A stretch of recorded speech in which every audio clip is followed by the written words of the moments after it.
For what purpose does the gentleman from New Jersey seek recognition? Madam Speaker, I move that the House suspend the rules and agree to H-Res 1499, honoring the achievements of Dr. Robert M. Campbell, Jr.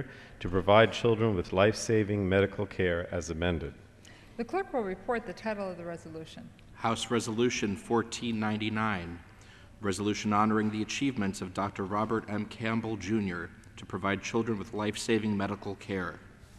Pursuant to the rule, the gentleman from New Jersey, Mr. Pallone, and the gentleman from Georgia, Mr. Gingrey, will each control 20 minutes. The chair recognizes the gentleman from New Jersey.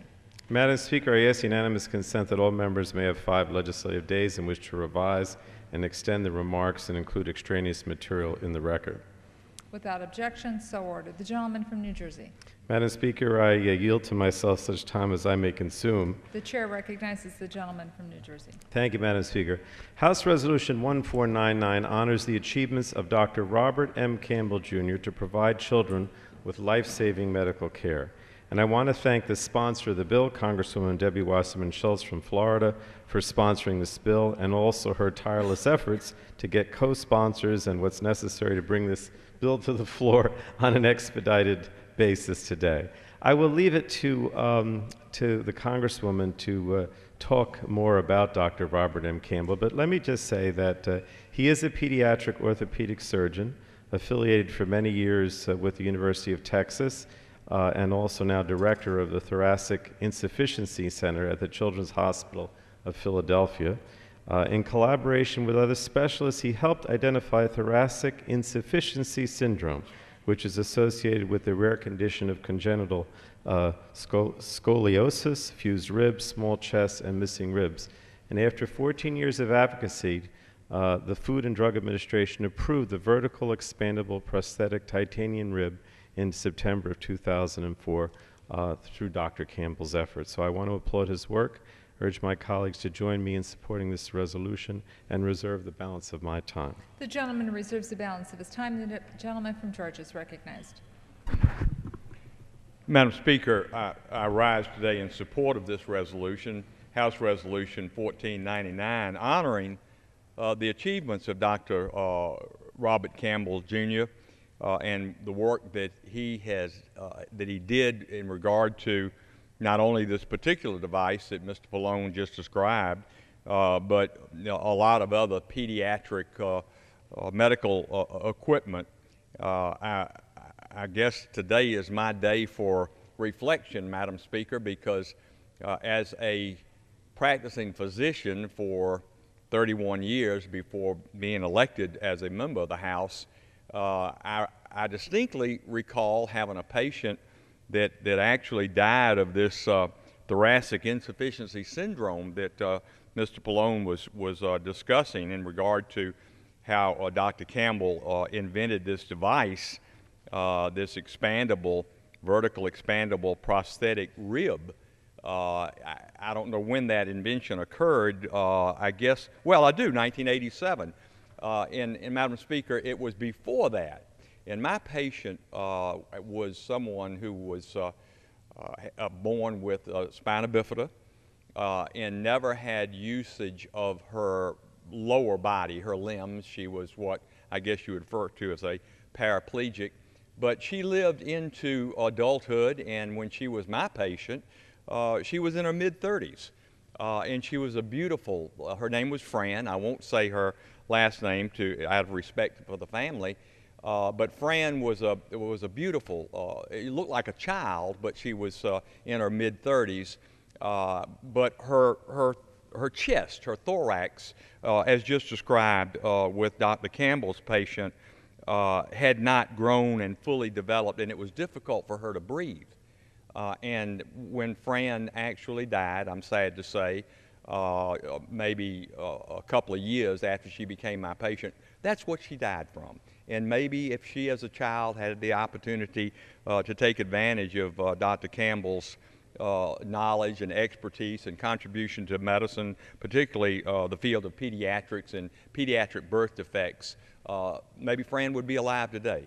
That would be great, because she was a wonderful, wonderful person. So I'm very supportive of this bill resolution actually honoring Dr. Robert Campbell, Jr. And with that, I will reserve the balance of my time. Gentleman reserves. Gentleman from New Jersey. Thank you, Mr. Speaker. I'd like to yield now to the gentlewoman from Florida, and if I could say that not only on this bill, but on so many bills related to health care, she really has been out front and taken a leadership role, and I want to commend her for that. I yield to the gentlewoman such time as she may consume. Thank you so much. Gentlelady from Florida is recognized for such time as she may consume. Thank you, Mr. Speaker, and thank you, Chairman Pallone, for your consideration, and to the Energy and Commerce Committee, Mr. Waxman and Mr. Gingrey, for granting us this time to honor Dr. Robert M. Campbell, and to all the members who, in the last few days, we have more than 100 co-sponsors of this legislation now, which is really remarkable in a few days, because I had a chance to talk to so many of our colleagues about Dr. Campbell's story, and they wanted to join us in honoring him. Dr. Robert M. Campbell dedicated his life, and has dedicated his life, to providing children with life-saving medical care. I first learned about Dr. Campbell's work when a little boy in my district named Devin Alfonso was given a terminal diagnosis of severe scoliosis. His spine and ribs were so severely bent that there was no room for his lungs and heart to grow. For some time, the technology had existed to help adult patients with serious skeletal conditions.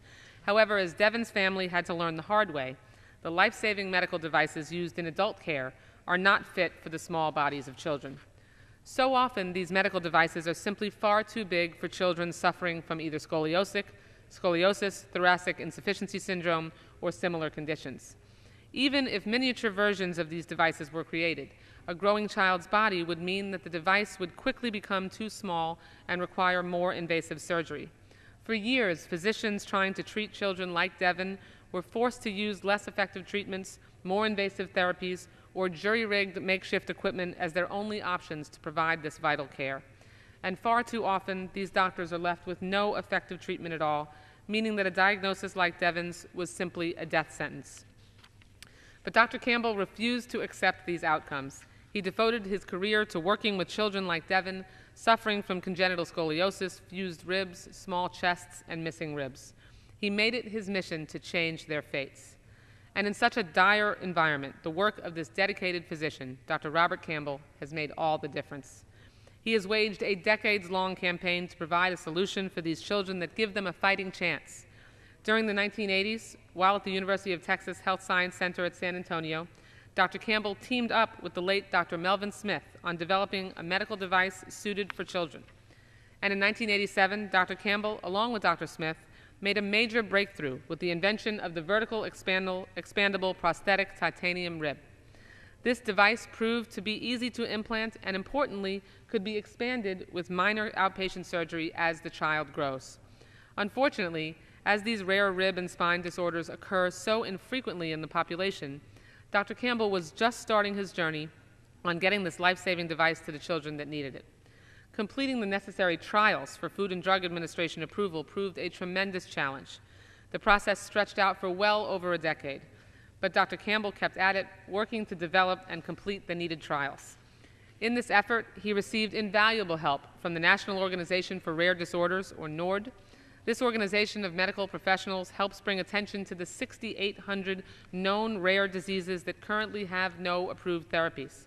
And through funding and support from NORD, Dr. Campbell was able to continue his work. Dr. Campbell persevered and ultimately prevailed. After many years of advocacy, due in large part to his devotion to children, he won approval from the FDA for the vertical expandable prosthetic titanium rib on September 2, 2004. Thanks to Dr. Campbell's work, Devin Alfonso was able to enroll in a clinical trial to receive the medical device, Mr. Speaker, that saved his life. Hundreds of other children suffering from spinal and skeletal abnormalities have also survived and even thrived, thanks to this enthusiastic doctor and his noteworthy invention.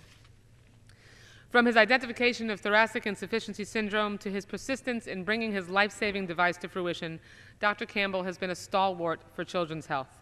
He is an inspiration to everyone who has worked with him, most certainly to the children and families he has helped. I know the impact he has had on Devin and his mom, Rixie Alfonso.